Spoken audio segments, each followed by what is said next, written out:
दोस्तों, जैसे हर कहानी की शुरुआत होती है वैसे ही हर कहानी का अंत भी होता है और इसी उद्देश्य के साथ मैं आपके साथ आज फिर से जुड़ गया हूँ। तो हम आगे बढ़ते हैं मेरी कहानी के साथ जिसका नाम है एन अननोन रियलिटी। तो जैसे कि आप सब जानते हैं कि पिछले एपिसोड में मैंने आपको एक कहानी सुनाई थी जिसमें मैंने आपको हेमंत शर्मा और उसकी ज़िंदगी में चलने वाली प्रॉब्लम्स के कारण किस तरह वह अपनी ज़िंदगी से निराश हो गया था यह मैंने आपको बताया था, और साथ ही किस तरह हेमंत मनोज कुमार नामक एक अनजान व्यक्ति से मिलता है इसका मैंने वर्णन किया था। अगर आपने कहानी का पहला पार्ट नहीं देखा है तो देर किस बात की, ऊपर दिए गए आई बटन पर क्लिक कीजिए और कहानी का पहला पार्ट आप देख सकते हैं। आज के पार्ट में मैं आप सभी को मनोज कुमार की कहानी बताने वाला हूँ और किस तरह हेमंत शर्मा मनोज की कहानी सुनकर प्रेरित होता है यह मैं आपको बताने वाला हूँ। सो हेलो, नमस्कार, सुस्वागतम। आप देख रहे हैं द इंस्पिरेशन मोटिव और आपको इंस्पायर करना यही होता है हमारा सबसे बड़ा मोटिव। तो बिना टाइम गवाए शुरू करते हैं, क्योंकि एक फेमस प्रोवर्ब से ही हमें सीख मिलती है कि टाइम इज मनी।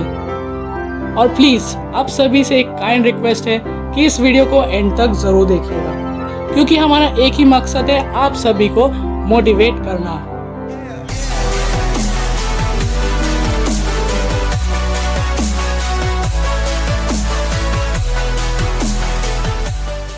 तो कहानी के पहले पार्ट में मैंने आपको आखिर में कहा था मनोज ने आगे अपनी 1.5 साल पहले की एक महत्वपूर्ण घटना हेमंत को बताई।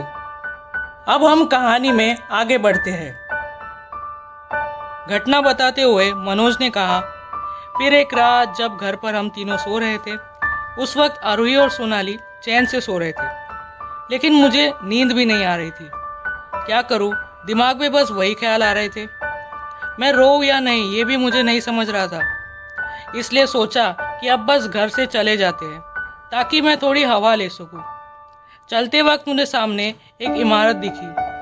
मैं वहां ऊपर गया और सोच लिया कि बस अब मैं बहुत थक चुका हूँ, क्योंकि अब मैं जीने की भी उम्मीद खो बैठा था।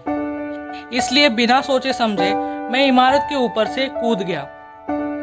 जब एक आदमी को इस बात की भनक लगी कि मैं नीचे गिरा हूँ और मेरे सिर से खून निकलते हुए जब उस आदमी ने देखा, तब उसने फौरन आसपास के कुछ लोगों को इकट्ठा किया। मुझे देखकर वो सभी लोग दंग रह गए। सभी ने मिलकर मुझे जल्द से जल्द अस्पताल पहुंचाया।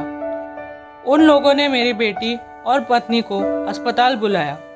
मेरी हालत देखते हुए डॉक्टर ने मुझे ऑपरेशन थिएटर में शिफ्ट किया और ऑपरेशन शुरू किया। आखिर में कई घंटों के बाद डॉक्टर बाहर आए और बताया कि मैं कोमा में चला गया। डॉक्टर बोले अब सब कुछ भगवान के हाथों में है। ये बात सुनकर सभी परेशान हो गए और आरोही भी बहुत ज्यादा रो रही थी। फिर आखिर में मैं 3 महीनों बाद ईश्वर की कृपा और मेरी बेटी आरोही के प्यार और लगाव के कारण मैं जाग गया। मेरे शरीर पर काफी सारे घाव थे और पैरों में फ्रैक्चर हो गया था, इसलिए और कुछ महीनों तक मेरी ट्रीटमेंट जारी रही। और जिन लोगों ने मुझे बचाया उनमें से कुछ लोग मेरे पड़ोसी थे। उन्होंने मेरी ट्रीटमेंट के लिए मिलकर अपनी तरफ से सारा खर्चा किया। आज भी मैं उन लोगों को हर रोज मिलता हूँ। वह आज भी मेरी बहुत मदद करते हैं। तुम्हें पता है, जब मैंने आरोही को देखा तब मुझे ये बात समझ में आ गई कि अगर मैं गुजर जाऊं तो उसकी सारी खुशी चली जाएगी। अगर मैं गुजर जाऊं तो मेरा घर कौन संभालेगा। और मुझे ये बात भी समझ आई कि जान देना ये कोई आखिरी रास्ता नहीं है। अगर मैं अपनी परेशानियों से डरकर अपनी जान दूं तो मेरी बेटी और पत्नी की जिंदगी खराब हो जाएगी। वो दोनों कुछ नहीं कर पाएंगे। कोई भी उन दोनों का ख्याल नहीं रखेगा। उन दोनों को खुश रखना मेरी जिम्मेदारी है और मुझे वो निभानी चाहिए।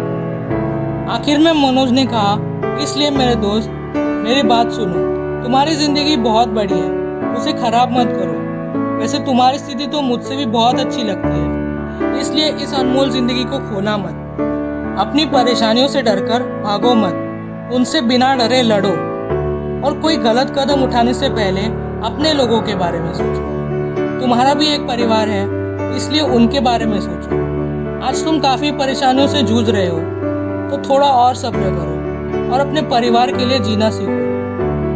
वैसे मुझे बताओ, तुमने अपने परिवार के साथ आखिरी बार वक्त कब बिताया था? याद नहीं है ना? तुम्हें देखकर वही लग रहा था। बताओ, आखिरी टाइम तुमने अपने बेटे को स्कूल में कब छोड़ा था? और कब तुमने आखिरी बार अपने माता पिता के साथ गांव में वक्त बिताया था? हेमंत ने कहा, तुम्हारी बात बिल्कुल सही है। मैं अपने परेशानियों में ही अटक गया हूँ। मुझे अपने परिवार वालों के साथ भी वक्त बिताना चाहिए। तुमने तो मेरी आंखें खोल दी। Thank you so much. मैं तुम्हारा एहसान कैसे मानूं? मनोज ने कहा, अरे कोई बात नहीं, तुम्हें समझ आ गया ना, ये बात ज़रूरी है। अरे वैसे मैंने तुम्हें अपना नाम ही नहीं बताया। हाय, मेरा नाम है मनोज कुमार और हाँ, आज से हम दोस्त हैं। तुम मुझे आज से कुछ भी बता सकते हो। हंसते हंसते हेमंत बोला, हाँ हाँ, हम दोनों दोस्त हैं। तुम्हारा एहसान मैं कभी नहीं भूलूंगा।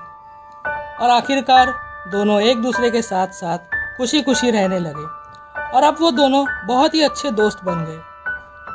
तो इस कहानी से हमें ज़िंदगी की असल सच्चाई समझने मिलती है। हमें ज़िंदगी में कभी भी अपनी आशाएं नहीं खोनी चाहिए और हमें निडर रहकर आगे बढ़ना चाहिए। अपनी जान देना यह हमारा कोई आखिरी चारा नहीं है, क्योंकि ये ज़िंदगी हमें ईश्वर से मिला हुआ एक वरदान है और इस वरदान को हमें अपने हाथों से ही खत्म नहीं करना चाहिए।